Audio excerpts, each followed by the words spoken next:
Hello good evening my dear students. तो आज हम पढ़ने जा रहे हैं क्लास 10 का चैप्टर इलेक्ट्रिसिटी फ़िज़िक्स का। अब सीबीएसई बोर्ड के अंदर जो फ़िज़िक्स का पोर्शन है वो लगभग 25 मार्क्स का आता है। तो 25 मार्क्स में आप चैप्टर इलेक्ट्रिसिटी का वेटेज मान के चलिए 6 to 10 मार्क्स तक की इलेक्ट्रिसिटी आ सकती है। बहुत इंपॉर्टेंट टॉपिक है और साथ साथ में बहुत ईजी भी है ये। तो आइए हम इसको पढ़ना शुरू करते हैं चैप्टर को अच्छे से। तो सबसे पहला इलेक्ट्रिसिटी का जो टॉपिक है, इलेक्ट्रिसिटी का बेसिकली मतलब होता है एनर्जी है। इलेक्ट्रिसिटी एक फॉर्म ऑफ एनर्जी है, सही है, जिससे कि हमारे इलेक्ट्रिकल अप्लाइंसेस वर्क कर रहे हैं। जो भी इलेक्ट्रिकल अप्लाइंसेस आप हैं आपके घर में, चाहे वो फ़ैन हो, एसी हो, बल्ब हो, फ्रिज हो, ठीक है, तो ये सब जिस एनर्जी से काम करते हैं उसी एनर्जी का नाम है इलेक्ट्रिसिटी। तो इसके बाद सबसे पहला टॉपिक और जो सबसे आसान है वो पढ़ते हैं। तो पहले टॉपिक का नाम है बच्चों इलेक्ट्रिक करंट, ठीक है। तो इलेक्ट्रिक करंट का मतलब क्या है? देखो बेसिकली करंट का मतलब होता है फ्लो ऑफ चार्जेस, ठीक है। चार्जेस के फ्लो को हम बोलते हैं इलेक्ट्रिक करंट, ठीक है। इसका सिंबल क्या है? इसका सिंबल होता है आई, या तो हम क्या बोलेंगे, फ्लो ऑफ चार्ज या rate of flow of charge. वो होता है चार्ज पर यूनिट टाइम, या I is equals to Q by T, ठीक है। I for current, Q for charge और T for time. All right, तो यहाँ पर हमारा जो करंट है उसकी एसआई यूनिट क्या होगी बच्चों? करंट की एसआई यूनिट होती है कूलाम पर सेकंड, या हम लिखते हैं इसको एम्पियर के बराबर, या कैपिटल ए भी लिख दें तो सफिशिएंट होता है। ऑल राइट, अब इसमें इसकी डायरेक्शन भी इम्पॉर्टेंट है कि करंट किस तरफ फ्लो होता है। फॉर एग्जांपल हमारे पास एक कंडक्टर है, इस कंडक्टर के अंदर यहाँ पर हमने एक बैटरी लगाई हुई है। बैटरी के दो टर्मिनल, एक पॉजिटिव टर्मिनल और दूसरा नेगेटिव टर्मिनल, ठीक है। तो यहाँ पर करंट जो है, देखिए यहाँ पर इलेक्ट्रॉन्स का जो फ्लो होगा वो इस डायरेक्शन में होता है, क्योंकि यहाँ पर पॉजिटिव टर्मिनल है, यहाँ नेगेटिव। तो इलेक्ट्रॉन जो भी हैं इस कंडक्टर में वो इस तरफ फ्लो करेंगे, नेगेटिव से पॉजिटिव की तरफ। तो आप देख सकते हैं बच्चों, फ्लो ऑफ इलेक्ट्रॉन जो है वो इस डायरेक्शन में है, और करंट का जो फ्लो होगा वो इलेक्ट्रॉन के फ्लो के अपोजिट होगा, ठीक है। तो ये this is the flow of electron और this is the flow of current. तो याद रखें आप लोग कि करंट का जो फ्लो है वो opposite to the flow of electrons के बराबर होता है। तो ये बात आप यहाँ पे लिख सकते हैं कि, और इस करंट को हम बोलते हैं कन्वेंशनल करंट। कन्वेंशनल करंट, तो कन्वेंशनल करंट का बेसिकली मतलब ये है कि करंट की डायरेक्शन जो हमने मानी हुई है। तो करंट की डायरेक्शन क्या है? करंट की डायरेक्शन है opposite to the flow of electrons, यानी जिस डायरेक्शन में इलेक्ट्रॉन्स फ्लो हो रहा है उसके अपोजिट डायरेक्शन में कन्वेंशनल करंट की डायरेक्शन होगी। ये आप याद रखें और ये बहुत इंपॉर्टेंट बात होती है, ठीक है। तो हमने इलेक्ट्रिक करंट के बारे में पढ़ा। जो इंपॉर्टेंट चीज़ है ये फ्लो ऑफ चार्जेस है, फॉर्मूला क्यू बाई टी है, यूनिट इसकी एम्पियर और ए है, ठीक है। इसकी डायरेक्शन क्या है? Opposite to the flow of electron से।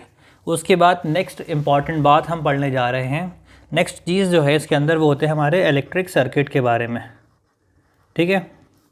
तो इलेक्ट्रिक सर्किट एक बहुत छोटी और सिंपल डेफिनेशन है। इलेक्ट्रिक सर्किट का मतलब होता है it is the closed end continuous path of current, ठीक है। तो करंट के क्लोज और कंटिन्यूस पाथ को ही हम इलेक्ट्रिक सर्किट बोलते हैं। हमारे घरों में जो सर्किट है जिसके अंदर हम देख सकते हैं कि फॉर एग्जांपल हमारे घर के अंदर कोई सर्किट है, उस सर्किट में जो है बहुत सारे, जो हमारा रूम ही है, हमारे रूम में मान लो फॉर एग्जांपल एक बल्ब है, एक जो है फ़ैन लगा हुआ है, ठीक है, और भी इलेक्ट्रिकल अप्लाइंसेस हैं। जब हम इन सब को मिलाकर, और हमारा एक सोर्स भी है जहाँ से करंट आ रहा है, स्विच है यहाँ पर हमारे पास, ठीक है। तो इन सब से मिलकर जो जितने भी हमारे इलेक्ट्रिकल कंपोनेंट्स हैं उनके से मिलकर जो अरेंजमेंट बनता है उसी का नाम इलेक्ट्रिक सर्किट होता है। जैसे यहाँ पे एक बल्ब आ गया, ठीक है, और फ़ैन आ गया, एसी, फ्रिज, वॉशिंग मशीन, हर चीज़, और यहाँ पर ही आ गया स्विच, ठीक है। यह है हमारी सोर्स या बैटरी। तो इस पूरे के कॉम्बिनेशन को हम इलेक्ट्रिक सर्किट बोलते हैं, ठीक है। या तो हम ये बोलें it is the close and continuous path of current, या और साथ साथ में हम ये बोल सकते हैं इट कंटेन्स बल्ब, फैन या हम इन सबको कलेक्टिवली बोलते हैं लोड्स, ठीक है। तो सारे लोड्स मिलाकर, सोर्स मिलाकर ये कहलाते हैं कनेक्टिंग वायर्स। तो ये सब मिलकर जो अरेंजमेंट कहलाता है बच्चों, उसको हम बोलते हैं इलेक्ट्रिक सर्किट। बहुत सिंपल और बहुत आसान सी बात है। ऑल राइट, ये सिंबल्स कौन कौन से हैं वो देख लेते हैं हम। तो सिंबल्स में याद रखें आप लोग, सिंबल होता है बल्ब का सिंबल है। फॉर एग्ज़ाम्पल ये बल्ब है हमारे पास, ठीक है, तो ये बल्ब का सिंबल है। उसके अलावा हमारे पास सिंबल होता है बैटरी का और सेल का। तो देखिए मान लीजिए अगर किसी के अंदर एक, ये दो लाइन्स हैं, ठीक है, एक छोटी लाइन एक बड़ी लाइन, इस अरेंजमेंट को हम बोलते हैं सेल। छोटी जो लाइन है वो नेगेटिव टर्मिनल कहलाती है और जो बड़ी लाइन है वो पॉजिटिव टर्मिनल कहलाती है। अब बैटरी क्या चीज़ है? बैटरी होती है बच्चों कॉम्बिनेशन ऑफ सेल्स, ठीक है। बैटरी का मतलब है कई सारे सेल्स को हमने एक साथ जोड़ दिया, मतलब 2 और मोर देन 2 सेल्स। तो बैटरी को बोल सकते हैं हम कलेक्शन या कॉम्बिनेशन, बोलें ज़्यादा बेटर है, कॉम्बिनेशन ऑफ सेल्स, ठीक है। इसके अलावा बल्ब आ गया, सेल आ गया। इसके अलावा एक होता है हमारा सिंबल रेजिस्टेंस का, ठीक है बच्चों। तो ये रेजिस्टेंस है हमारे पास। रेजिस्टेंस के बारे में हम बताएंगे रेजिस्टेंस क्या होता है। और एक रेजिस्टेंस ये भी होता है सिंबल। तो ये वाला जो रेजिस्टेंस होता है बच्चों ये फिक्स्ड होता है, यानी कि इसका वैल्यू चेंज नहीं होगा। और ये वाला जो होता है ये भी रेजिस्टेंस है, लेकिन कैसा है रेजिस्टेंस है ये? एक वेरिएबल है। वेरिएबल का मतलब है वो रेजिस्टेंस जो चेंज कर सकते हैं, हम उसको कम कर सकते हैं या बढ़ा सकते हैं, ठीक है। उसके बाद जो सिंबल आता है बच्चों, बैटरी हो गया, ये हो गया। इसके बाद सिंबल आता है स्विच का या की का, ठीक है। अब ये जो की है ये कैसी है? इसको समटाइम्स हम ऐसे ही बनाते हैं इस तरह से। तो ये जो की कहलाती है ये ओपन कहलाती है, खुली हुई है ना यहाँ से। और दूसरी जो की आएगी बच्चों वो इस तरह से क्लोज कहलाती है, ठीक है। तो ये ओपन की या ओपन स्विच का एग्जाम्पल है, और ये क्लोज की या क्लोज स्विच का एग्जाम्पल है, ठीक है। ये ओपन है, यहाँ से इसमें करंट फ्लो नहीं होगा। ये क्लोज है तो इसके अंदर करंट का फ्लो बना रहेगा। इसके अलावा जो हमने ऊपर सेल या बैटरी बनाए हैं उसमें भी वेरिएबल और फिक्स्ड होते हैं, जैसे यहाँ ये है। इसके अलावा हमारे पास जो सिंबल है वो है हमारा एक जॉइंट वायर का, और एक जो है वायर जॉइंट नहीं। जैसे फॉर एग्जांपल यहाँ पर एक वायर ये जा रहा है और एक वायर इस तरह से जा रहा है, ठीक है। तो अगर यहाँ पे हमने एक डॉट बना दिया, एक वायर ये है, मान लो वायर नंबर 1, ये वायर नंबर 2, तो ये होते हैं बच्चों हमारे जॉइंट वायर्स, यानी ये एक दूसरे से जुड़े हुए हैं, ठीक है। दूसरे वायर कैसे हैं? जो जॉइंट नहीं है, उन्हें कैसे हम शो करते हैं? जैसे फॉर एग्जांपल एक वायर जा रहा है और दूसरा वायर इसके ऊपर से होता हुआ जा रहा है, ठीक है। तो ये वायर है नॉन जॉइंट वायर्स, जुड़े हुए नहीं हैं। ऑलराइट, तो ये कुछ इंपॉर्टेंट सिंबल्स हैं जो आपको इस चैप्टर इलेक्ट्रिसिटी में बार बार आएंगे, ठीक है। क्या क्या है वो सिंबल्स? देखिए बल्ब है, सेल है, बैटरी है, रेजिस्टेंस में फिक्स और वेरिएबल है। वैसे सेल के अंदर भी फिक्स्ड और वेरिएबल होता है। अगर हम इस तरह से बना दें, यहाँ पर एरो लगा दें, तो ये दिखाएगा कि ये वेरिएबल बैटरी का, वेरिएबल सेल का सिंबल है। इसको हम कम या बढ़ा सकते हैं, ठीक है। उसके बाद हमारी की आ गई जॉइंट वायर्स आ गए और अनजॉइंट वायर्स आ गए, जो कि आपस में जुड़े हुए नहीं हैं।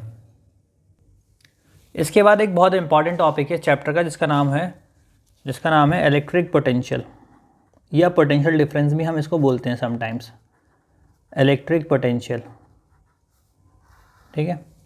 तो इलेक्ट्रिक पोटेंशियल का मतलब होता है किसी चार्ज को इनफाइनाइट से लाने में किया गया वर्क डन। सही है, बहुत सिंपल डेफिनेशन है कि it is the work done to bring a charge from infinity to in an electric field to a point, ठीक है। अगर ये बात ऐसे समझ में नहीं आए तो ये W वर्क डन है और Q जो है यहाँ पर चार्ज होके बराबर होता है, ठीक है। वर्क डन और Q है यहाँ पे चार्ज, और ये भी है इलेक्ट्रिक पोटेंशियल, या इसको हम पोटेंशियल डिफरेंस भी बोलते हैं। ऑलराइट, इसके बाद हम आगे की तरफ बढ़ेंगे बच्चों। इसको इस तरह के एग्जाम्पल से भी समझ सकते हैं कि करंट के फ्लो होने के लिए पोटेंशियल का डिफरेंस होना ज़रूरी है। क्या एग्जाम्पल है? फॉर एग्जाम्पल हमारे पास एक बिल्डिंग है, ठीक है।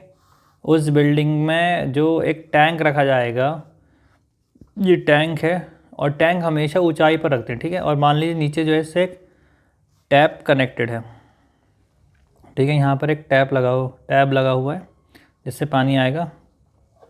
तो बच्चों जितना ज़्यादा ये हाइट का डिफरेंस होगा, ठीक है, ये क्या है हमारा, ये हाइट का डिफरेंस है, ठीक है। हाइट का डिफरेंस जो है वो एक प्रेशर डिफरेंस क्रिएट करेगा और पानी उतनी तेज़ी से नीचे की तरफ आएगा। तो आप लोग इस हाइट के डिफरेंस को कंसीडर कर सकते हैं क्या?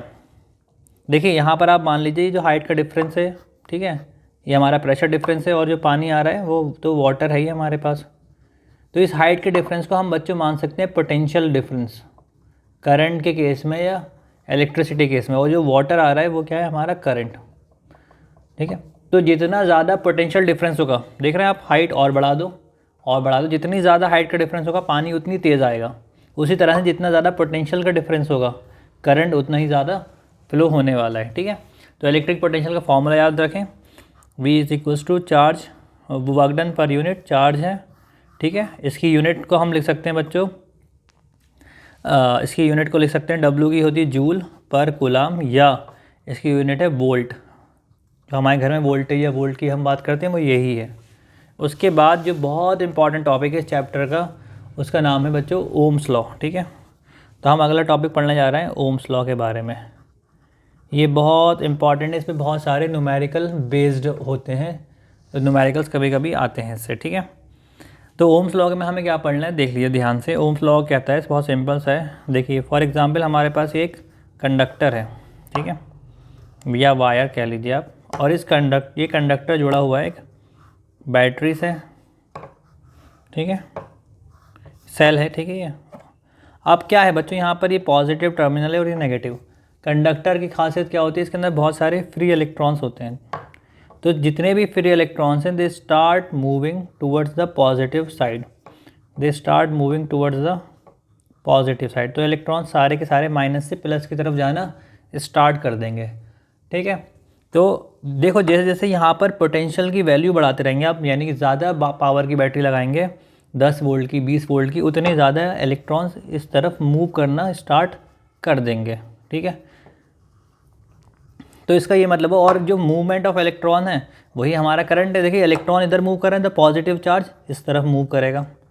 तो बेसिकली हमें समझ में ये आया कि जो हम किसी भी बैटरी पर, सोर्स पर पोटेंशियल डिफरेंस अप्लाई करते हैं, तो वो पोटेंशियल डिफरेंस जो होता है बच्चों वो डायरेक्टली प्रोपोर्शनल होता है करंट के। ज़्यादा पोटेंशियल डिफरेंस ज़्यादा इलेक्ट्रॉन्स मूव करेंगे, और ज़्यादा इलेक्ट्रॉन्स मतलब ज़्यादा करंट। तो हमें पता चला कि पोटेंशियल डिफरेंस जो है वो डायरेक्टली प्रोपोर्शनल है करंट के। ठीक है। तो हमारा जो ओम्स लॉ है वो भी यही है कि पोटेंशियल डिफरेंस इज़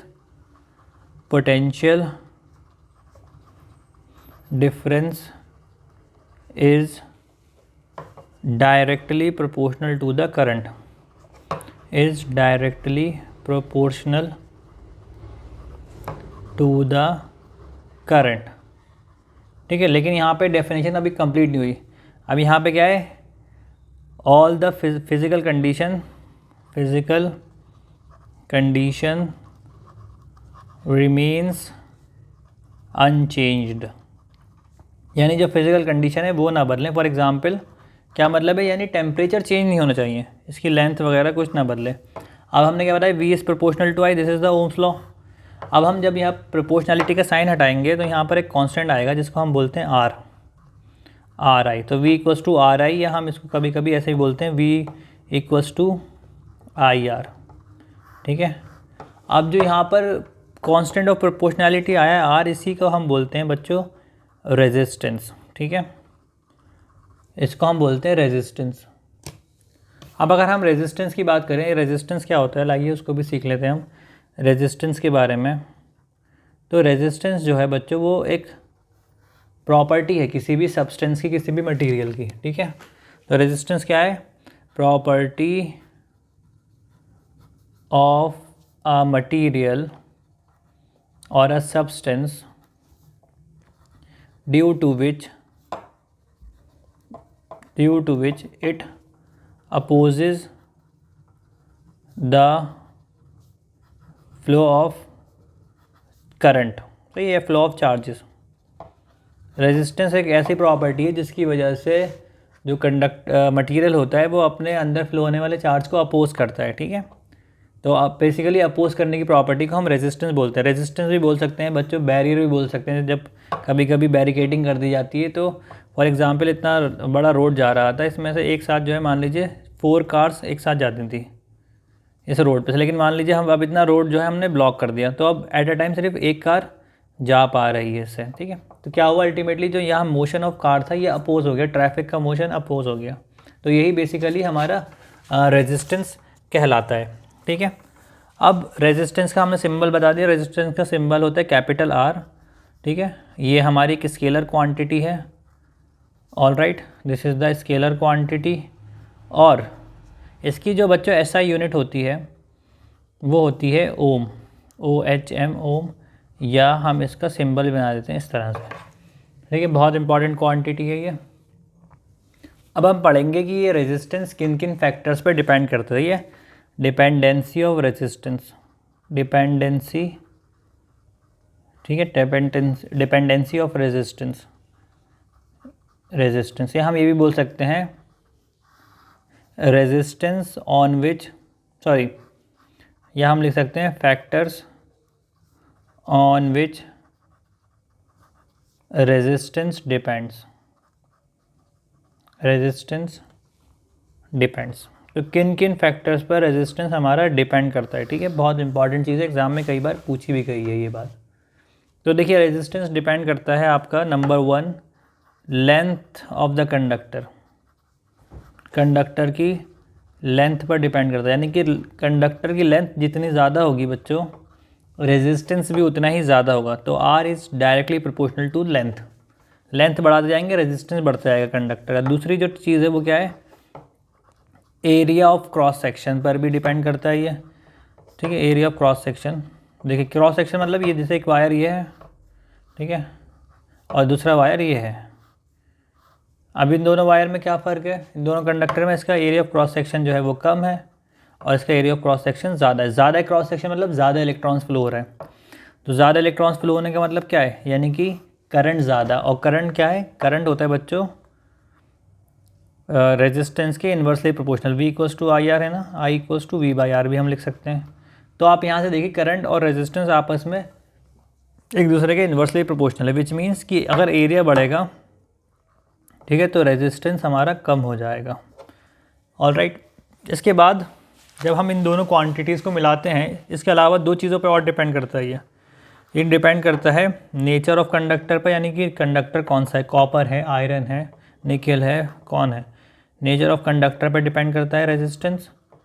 और ये डिपेंड करता है टेम्परेचर पर, ठीक है, ये टेम्परेचर पर भी डिपेंड करता है। तो याद रखें ये बहुत इंपॉर्टेंट पॉइंट है यहाँ पर कि किस तरह से डिपेंडेंसी होगी, कि टेम्परेचर बढ़ाने पे रेजिस्टेंस बढ़ेगा या कम होगा। फॉर कंडक्टर्स, कंडक्टर्स के लिए इसकी कंडीशन क्या है वो समझ लें बच्चों आप, इंपॉर्टेंट है ये।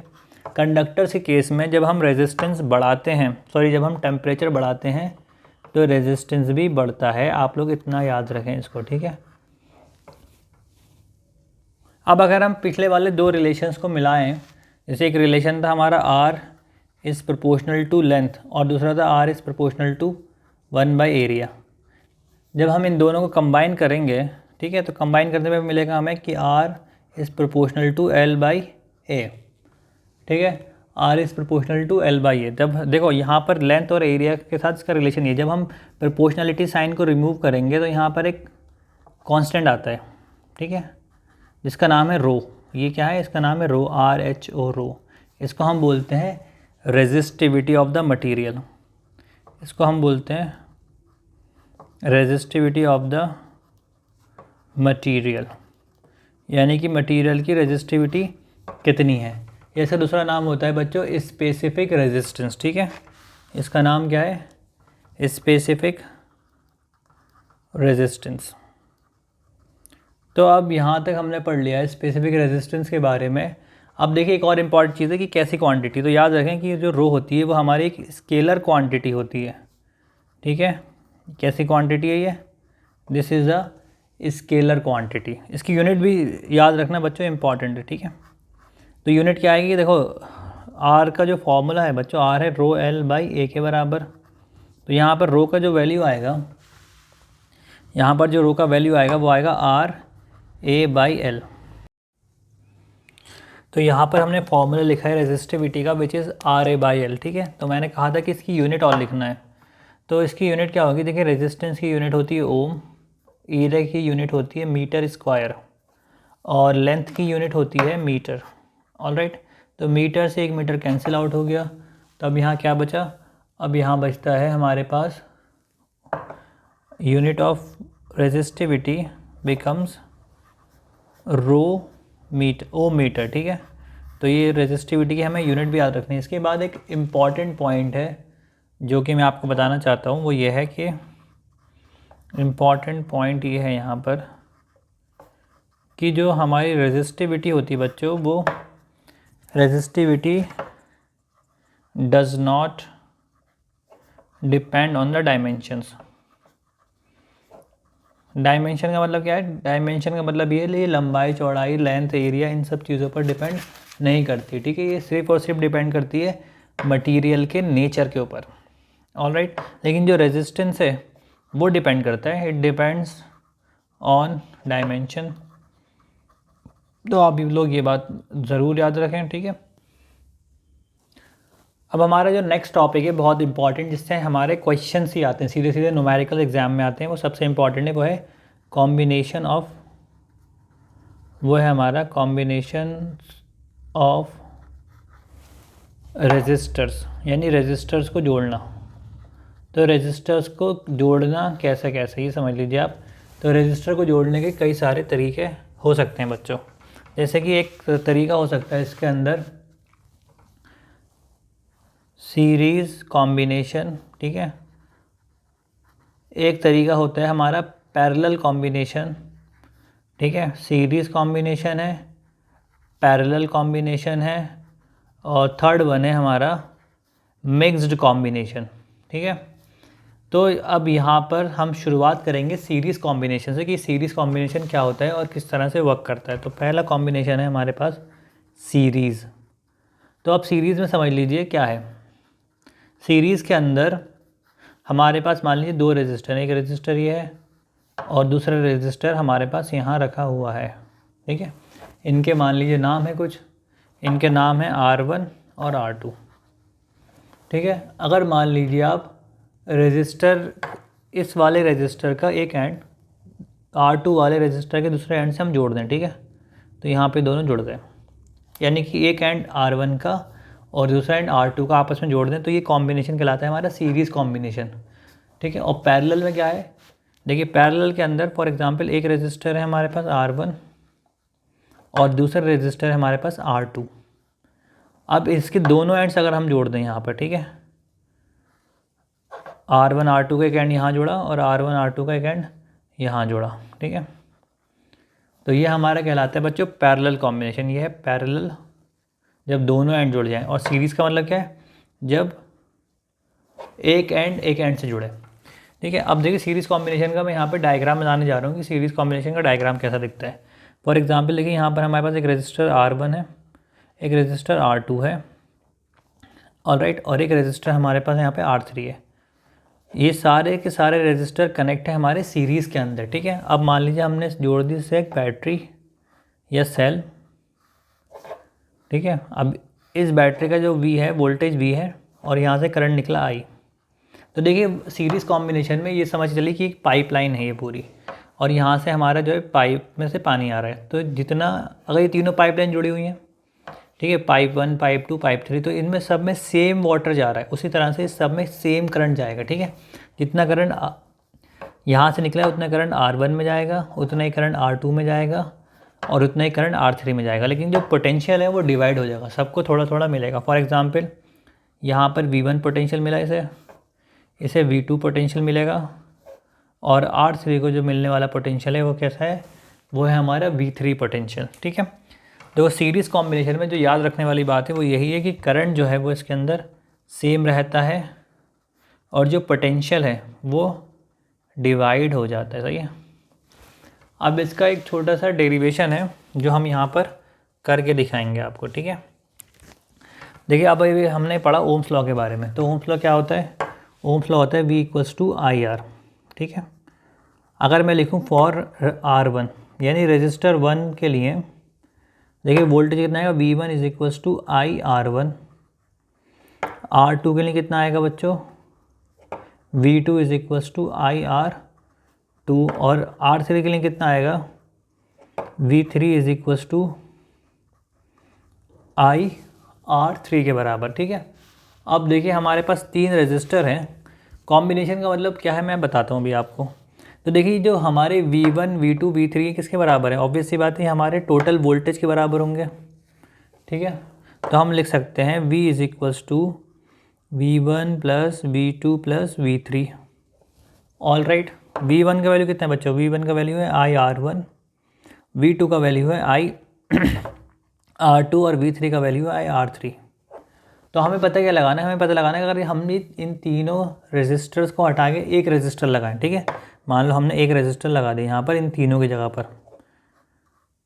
ठीक है, और उस रेजिस्टर का नाम है मान लीजिए R इक्विवेलेंट, यानी कि इन तीनों के बराबर का रेजिस्टेंस कितना है। तो V की जगह क्या आएगा, यहाँ पे V वोल्टेज और करंट I है। तो यहाँ पर ओम्स लॉ जब हम लगाएंगे, सही है, जब हम यहाँ पर ओम्स लॉ लगाएंगे बच्चों तो हमारा बनेगा V इक्वल्स टू IR। ठीक है, तो इस V की जगह हम क्या लिखेंगे, IR इक्विवेलेंट, यानी कि इन तीनों की जगह एक लगा दो। They two circuits are equivalent to each other. देखिए अब ध्यान से IR इक्विवेलेंट, I कॉमन ले लीजिए तो क्या आया R1 plus R2 plus R3। तो I से I कैंसिल आउट हो गया, तो R इक्विवेलेंट कितना आ रहा है, R इक्विवेलेंट आ रहा है R1 plus R2 plus R3। यह समटाइम्स, ठीक है, R इक्विवेलेंट क्या है, R1 plus R2 plus R3, और समटाइम्स मैं इसे बोलता हूँ R सीरीज़ भी बोलता हूँ। ठीक है, sometimes I called it R series, यानी कि सीरीज़ कॉम्बिनेशन में जो इन सब का इक्विवेलेंट रेजिस्टेंस होगा वो R1 R2 और R3 के सम के बराबर होगा। ओके, जिस तरह से हमने सीरीज़ कॉम्बिनेशन पढ़ा उसी तरह से हमने पढ़ना है बच्चों पैरेलल कॉम्बिनेशन के बारे में। ठीक है, पैरेलल कॉम्बिनेशन। तो पैरेलल कॉम्बिनेशन में क्या होता है, ध्यान से देखें आप लोग कि हमने यहाँ पर मैंने बताया था कि दोनों एंड्स कनेक्ट करते हैं तो पैरेलल कॉम्बिनेशन कहलाता है। अब देखिए हमारे पास यहाँ पे रेजिस्टर्स हैं, रेजिस्टर नंबर 1, रेजिस्टर नंबर 2 और रेजिस्टर नंबर 3। अब देखिए क्या करना क्या है हमें, अब इन सब के एंड्स एक तरफ कनेक्ट कर दो। ठीक है, तो R1 R2 और R3 तीनों के एंड्स यहाँ कनेक्ट है, उसी तरह से R1 R2 R3 के एंड्स बच्चों यहाँ पर भी हमने कनेक्ट कर लिए। ठीक है, तो अब ये तीनों रेजिस्टेंस कौन से उसमें कॉम्बिनेशन में, ये they all three are in parallel combination. अब हमने क्या करना है, इससे एक बैटरी जोड़ देना है। ठीक है, ये सेल जोड़ देना है। अब ध्यान दें आप लोग, यहाँ से वोल्टेज V है, देखो यहाँ से करंट निकला I बच्चों, यहाँ करंट आया I, और अब इस पाइप लाइन के बाद अब इसे पाइप की तरह कंसिडर करें और पानी आ रहा है इसके अंदर। तो अब ये लाइन जो है 3 पार्ट्स में डिवाइड हो गई। ठीक है, एक पार्ट ये है बच्चों, एक पार्ट ये और एक पार्ट ये। तो मान लीजिए इसमें करंट गया I1, यानी पाइप में पानी गया, इस वाले पाइप में पानी गया I2, और इसमें पानी गया I3 के बराबर का। ठीक है, तो I1 I2 I3 डिवाइड हो गया। लेकिन एक बात याद रखिए कि इन सब पर पोटेंशियल सेम रहेगा। ठीक है, तो अब हमें यही बात यहाँ पे लिखनी है, नोट करनी है कि पैरेलल कॉम्बिनेशन के अंदर करंट जो है वो डिवाइड होता है, लेकिन जो V है पोटेंशियल डिफरेंस वो सब में सेम रहता है। ठीक है, अब इसको हम ड्राइव कर लेते हैं यहाँ से। देखो ध्यान से, अब हम लगाएंगे Ohm's law, from Ohm's law. तो ओम्स लॉ क्या कहता है वो ध्यान से समझिए आप लोग। ओम्स लॉ होता है V इक्वल्स टू IR। ठीक है, अब मैं अगर R1 के लिए बात करूँ, सही, फॉर R1 रेजिस्टर, ठीक है, फॉर R1 रेजिस्टर के लिए वोल्टेज कितना आएगा, V is equals to I1 R1। ठीक है, सब पे मैंने क्या कहा, पोटेंशियल सब पे V है, सब पे सेम पोटेंशियल ड्रॉप है, चाहे वो R1 हो R2 R3 हो, सब पर सेम पोटेंशियल ड्रॉप आ रहा है। तो V इक्वल्स टू I1, देखो यहाँ पे करंट क्या है I1, रेजिस्टेंस R1। उसी तरह से अगर मैं लिखूँगा फॉर R2 तो ये बनेगा आपका बच्चों V is equals to I2 R2। ठीक है, इसी तरह से अगर मैं R3 के लिए लिखूँ, पोटेंशियल डिफरेंस है Ohm's law, V equals to बनेगा I3 R3। तो बच्चों यहाँ से I1 का वैल्यू देखो कितना आएगा, ये R1 अपॉन में चलेगा, I1 is equals to V by R1, I2 is equals to V by R2 and I3 is equals to V by R3 के बराबर आया। ऑल राइट, अब देखिए यहाँ पर करंट क्या है I1 I2 I3। अब अगर मैं यहाँ पे ग्राफ दिखाऊँ बच्चों, आपको डायग्राम दिखाऊँ, तो इस डायग्राम में I1 I2 I3 किससे आए, I से आए ना, विच मीन्स कि करंट जो है I1 I2 I3 इन तीनों का सम I के बराबर होगा। ठीक है, अब यहाँ पे ये चीज़ लिख लेते हैं हम। तो यहाँ पर ये चीज़ लिख लेते हैं हम। सो टोटल करंट I बराबर I1 plus I2 plus I3।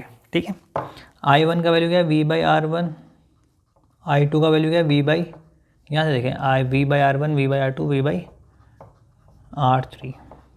ठीक है, और अगर मान लीजिए मैं इस पूरे सर्किट की जगह पर एक रेजिस्टेंस यूज़ करूँ, ठीक है, तो क्या बनेगा वो, मान लीजिए हमने इसकी जगह पर एक R इक्विवेलेंट यूज़ कर लिया। ठीक है, तो मान लीजिए ये एक रेजिस्टेंस आ गया, यहाँ पर ये लगी हुई है बैटरी। ऑलराइट, तो इसका नाम है R इक्विवेलेंट, या मैं इसको R पैरेलल भी बोलता हूँ। V वोल्टेज और I करंट। तो यहाँ पे I का वैल्यू कितना आएगा, ओम्स लॉ से बच्चों, यहाँ पे करंट का वैल्यू आएगा I = V/R इक्विवेलेंट। ठीक है, तो यहाँ पे इस फॉर्मूले में हमने पुट कर देनी है ये वैल्यूज़, I की जगह पर V/R इक्विवेलेंट। तो क्या करना है, V/R इक्विवेलेंट ऐसे ही रहा, और यहाँ से हमने V कॉमन ले लिया, तो बचा 1/R1 plus 1/R2 plus 1/R3। तो ये दोनों V's कैंसिल आउट हो गए, और हमारे पास फार्मूला क्या आता है, हमारे पास फार्मूला आता है बच्चों 1/R equivalent is equals to 1/R1 plus 1/R2 plus 1/R3। तो ये डेरिवेशंस हैं जो मैंने करे सीरीज़ और पैरेलल के लिए। तो सीरीज़ और पैरेलल के दो फॉर्मूले, आर सीरीज़ या आर इक्विवेलेंट है बच्चों R1 plus R2 plus R3 के बराबर, और आर पैरेलल जो है 1/RP वो है हमारा 1/R1 plus 1/R2 plus 1/R3। तो ये दो फॉर्मूले मैंने आपको अभी ड्राइव करके देखा है। ठीक है, तो आर सीरीज़ आर पैरेलल से बहुत सारे क्वेश्चन आते हैं। इसके अलावा मैंने थर्ड कॉम्बिनेशन बताया था, मिक्स्ड कॉम्बिनेशन। ठीक है, तो मिक्स्ड कॉम्बिनेशन का मतलब है ऐसा कॉम्बिनेशन जहाँ पे सीरीज़ में भी हो और पैरेलल में। मैं इसका एक डायग्राम बना देता हूँ। फॉर एग्जांपल ये हमारे पास एक डायग्राम है।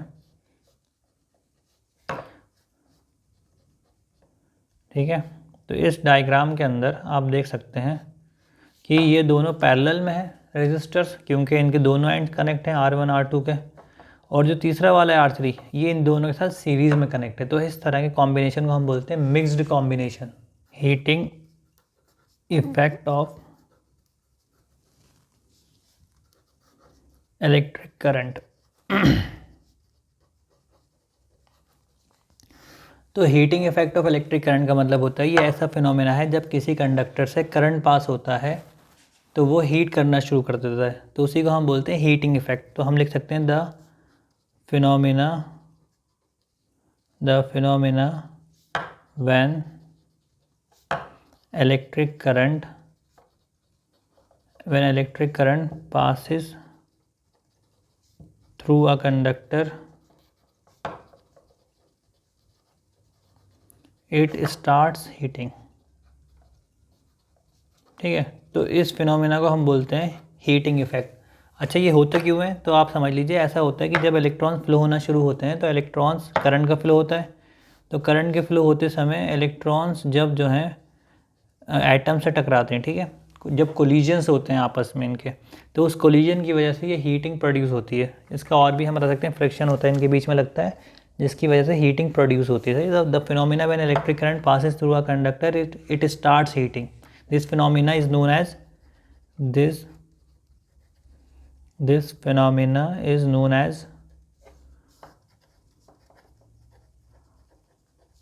phenomena is known as heating effect of electric current।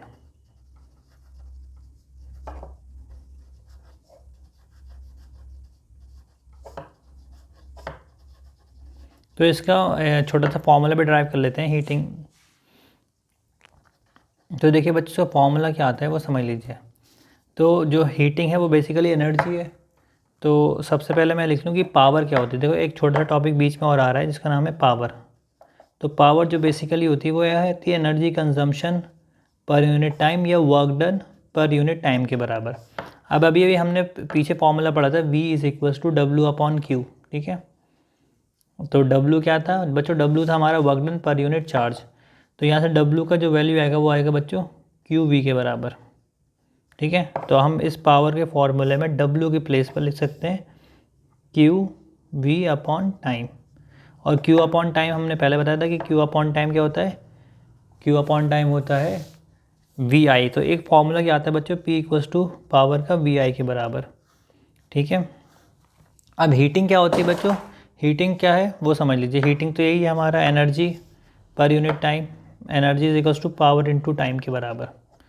तो हीटिंग के फॉर्मूले में आ जाएगा पावर VI इंटू टी। एक फॉर्मूला क्या बता, देखिए अगर मैं V हटाऊँ तो V इक्वल्स टू IR के फॉर्मूले से V की वैल्यू आती है IR। तो यहाँ पे मैं अगर V की जगह पर IR लिख दूँ, IR इंटू IT, तो ये बनेगा I स्क्वायर RT के बराबर। तो एक फॉर्मूला तो ये हो गया I स्क्वायर RT, एक फॉर्मूला VIT हो गया।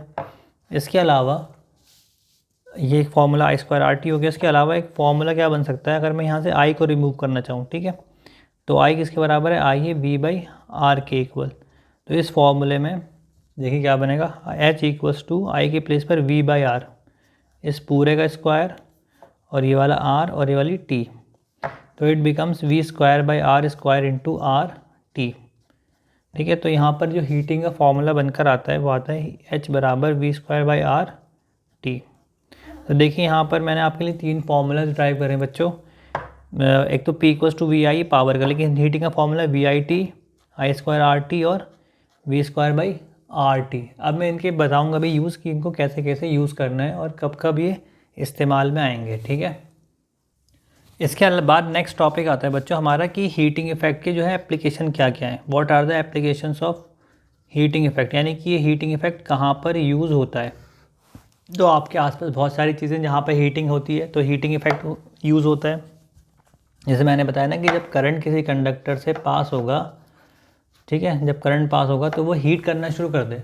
अब देखो इसके जो कुछ एग्जाम्पल हैं बच्चों, वो क्या है, इसके एग्जाम्पल है हमारा आयरन, ठीक है, प्रेस जो होती है, और क्या है इसका एग्जाम्पल जो गीज़र होता है, ठीक है, और इसके एग्जाम्पल क्या हो सकता है, आयरन हो सकती है, गीज़र हो सकता है, और कौन सी चीज़ें जो गर्म होती हैं, जैसे हीटर का एलिमेंट, सही है, हीटर या हीटिंग एलिमेंट भी बोल सकते हैं। तो इस तरह से ये सारे इसके एप्लीकेशंस वाले पार्ट हैं जो यहाँ पे यूज़ होते हैं। और लास्ट टॉपिक मैं पढ़ा देता हूँ यहाँ पर, जिसका नाम है पावर, ठीक है।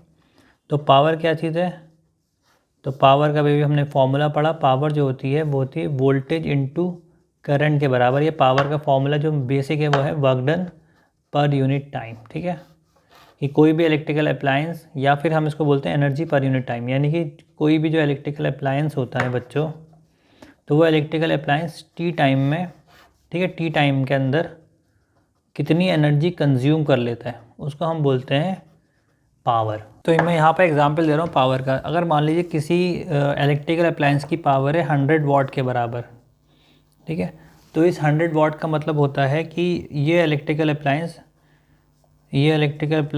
100 जूल एनर्जी से, ये ई इक्वल्स टू यहाँ पे एनर्जी है, तो यानी कि ये 100 जूल एनर्जी लेता है हर सेकंड के हिसाब से, ठीक है, 1 सेकंड, यानी कि ये इलेक्ट्रिकल अप्लायंस 1 सेकंड में 100 जूल एनर्जी कंज्यूम कर जाता है, ठीक है। पावर की और भी यूनिट होती है बच्चों। पावर की देखिए, पावर जो है हमारी कैसी क्वांटिटी है, पावर जो है हमारी बच्चों एक स्केलर क्वांटिटी है, ठीक है, स्केलर क्वांटिटी है। डेफिनेशन याद रखना इसका, energy consumption per unit time. Scalar quantity है, इसकी जो एसआई यूनिट है वो क्या होती है वो समझ लीजिए। इसकी एसआई यूनिट क्या है, power is equals to work done per unit time, यानी कि जूल पर सेकंड, ठीक है, जूल पर सेकंड, या हम इसको बोलते हैं वॉट, WATT वॉट और W, ठीक है। तो ये सारी इसकी यूनिट है बच्चों, वॉट या जूल पर सेकंड के बराबर। इसके अलावा इसके डिफरेंट फार्मूलाज भी हो सकते हैं, जैसे कि हमने एक फार्मूला यहाँ पे लिखा P is equals to voltage into current. अब ओम्स लॉ क्या है, V इक्वल्स टू IR। अगर मैं V की जगह पर IR प्लेस कर दूँ तो क्या आएगा, P इक्वल्स टू V की जगह पर हमने क्या लिखना है बच्चों, IR, और एक I ये वाली आ गई, तो क्या फार्मूला बना, P equals to I square R के बराबर। तो एक फार्मूला ये आ गया। अब अगर मान लीजिए मैं I को रिप्लेस करूँ तो I का फार्मूला आता है V/R के इक्वल, तो क्या बनेगी पावर, I की जगह पर V/R, ठीक है। देखिए यहाँ से क्या बनता है, ये बनता है V square by R square into R, तो एक आर से एक आर गया तो बचा यहाँ पे वी स्क्वायर बाई आर। तो एक पावर का फॉर्मूला ही आया वी स्क्वायर बाई आर। तो 3 फॉर्मूले हैं बच्चों, एक है P equals to V I, एक है P equals to I square R और एक है P is equals to V square by R. ठीक है, तो थैंक यू सो मच ये वीडियो पूरा देखने के लिए, और होपफुली ये वीडियो बहुत आपको समझ में भी आया होगा और आसान भी लगा होगा। इसमें मैंने इस चैप्टर के सारे टॉपिक कवर करने की कोशिश करी है। तो थैंक यू सो मच बच्चों।